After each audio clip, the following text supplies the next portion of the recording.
For some reason, KWA thought sending me to SHOT Show was a good idea. Apparently it was. I had a blast. I got to meet more people in the airsoft industry, I got to meet people in the gun industry, and I had a $40 buffet for free, and I only lost about 15 bucks on blackjack, so that's cool. As soon as my plane touched down, I started placing bets on fights. I also got to see my brother Will, who lived in Vegas, so that was cool. He's been living in Vegas for years, and I've never gotten to see him. I got to see his house, I got to see his girlfriend again, I got to see his dog some more, so that was cool. From a marketing standpoint, as someone who obviously obsesses over marketing, it was super cool to see how different companies set their booth up, and see kind of what visuals they use, how they engage with people, sort of how they talk about their new products. So that was really cool and something I got to pay attention to. If you aren't in the gun industry, there's really not a point in going to SHOT Show. For like the average person, the average shooter, there's nothing really for you. You can't buy anything there. And if you live in states like California or New York, it's extra pointless to go because you super can't buy anything there because almost everything they have is a felony to own in the state of California. My absolute favorite booth was Les Baer. Les Baer makes $3,000 1911s, and I got one of their patches also. My Les Baer patch is the favorite one that I got from SHOT Show. I've always dreamt of owning their CMP AR-15 because when I was in the Army, I was obsessed with CMP and EIC style shooting competitions, and that Les Baer AR-15 rifle was the one I wanted to use when I start going to like regional matches, because I had already qualified state level, so now I had to earn points at a regional level, and at that level you're going against like the best of shooters, and you really need a rifle that's up to par with what they're using. Airsoft at SHOT Show also seemed kind of pointless. It's basically a flex. If you're a successful company, you go to SHOT Show, even though your main demographic is teenage boys, and SHOT Show is the demographic of gun owners, so like adults. In the business world of guns in general, very few people are going to walk up to a booth that sells basic plastic AEGs and like nerd out. If you ask guys on SWAT teams or guys in certain units like, hey, what did you think about Novrich's video? They're going to look at you like you're stupid, because who's that? We have no idea. Oh, what about Jet the Desert Fox's latest video? Like, who is that? What agency does he work for? Like, is he on team? We don't know who that is. I think the two biggest brands that were the most popular overall at SHOT Show was Elite Force and KWA. Elite Force mostly for their entirely for their Glocks, because so many of the guys and the gals that I talk to that use airsoft for training products, if they own Glocks, they run the Elite Force Glock platform because it's a Glock. They're the only company that has licensing for Glock. KWA was also really popular. Obviously they were popular. I know that for a fact because I was there working the booth. If they're coming to KWA and looking for training products, they're already a huge fan of the LM4 series rifle because of how popular it is in the market overall. And I know you're going to say, oh, but this gas rifle is better than the K blah, blah, blah. Okay, cool. Shut your mouth, because that opinion is irrelevant, because that company isn't big enough to put themselves in front of like police agencies and military units. KWA is the most popular gas gun company out there.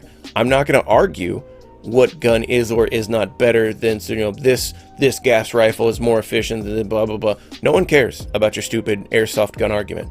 The only thing that matters in the context of this conversation is KWA is big enough to put itself in front of agencies. Obviously the LM4Ds were popular for shooters because it's probably one of the best gas rifle platforms out there, and it's also the most realistic gas rifle platform out there, which is why so many people came to the KWA booth, because of the realism in those guns. I had guys asking me what caliber the KMP9 was chambered in and what caliber that the Mac 11 was in, because they didn't know they were airsoft guns. They thought they were actual guns. NRA came by the KWA booth, so that was cool. It's a fun story. So I finished my product demo and I'm doing my thing, and I go track my buddy down, and he was actually at the next booth over with his brother. So I yell his name, give him a big hug, and notice his badge said he was with the NRA. Now everyone wears badges at SHOT Show, and it tells you basically if you're a vendor, if you're just visiting, and kind of what company you're there with. He was there as a visitor with the NRA, so I asked him how he scored that. His brother is like a printed media guy with the NRA.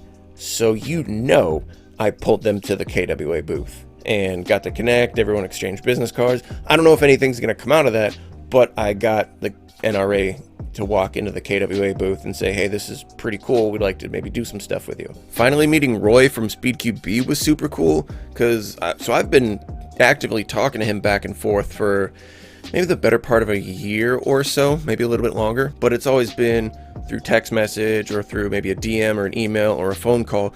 I didn't actually get to meet Roy until SHOT Show, because they were there with KWA as visitors.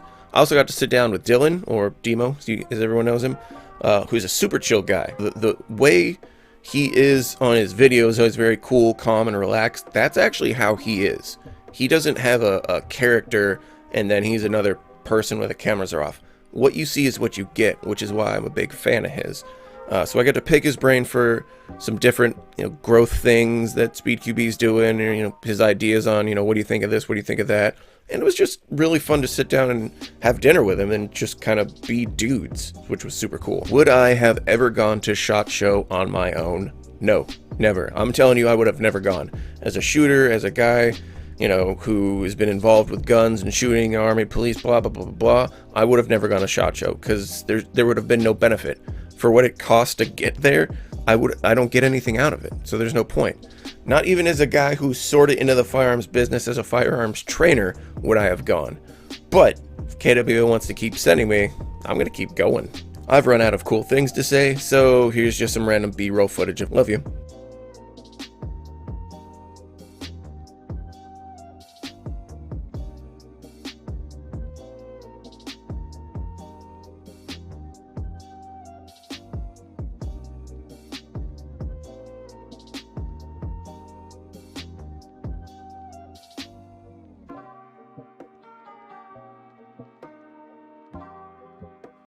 Caber, who the f*** are you, nerd?